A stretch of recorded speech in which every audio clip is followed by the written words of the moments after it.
we have the Pertua Stallions.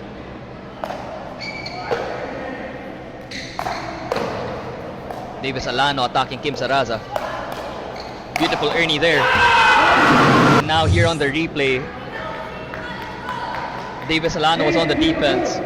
Kim Saraza with a speed up, and the Ernie there by Carlos Jaime Gonzalez. And there's What happens here in pickleball is basically tinalon mo yung kitchen para maatake mo yung bola.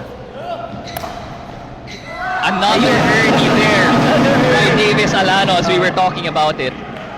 And then, yung bola tas i-Ernie niya eh. Parang nung ground ball medyo nag-stutter eh. favorite shot. Oo, mukhang favorite niya ata Ernie eh.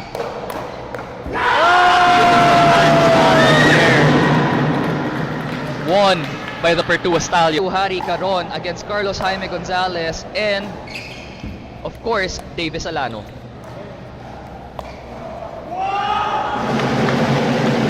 EP to sheer winner.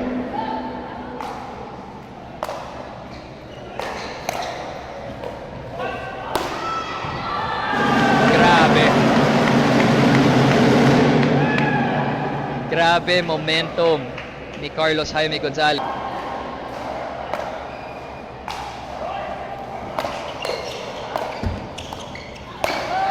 Beautiful overhead there by Carlos Jaime Gonzalez. Ulit-ulit, our EULA smash replay of the game has consistently been Carlos Jaime Gonzalez.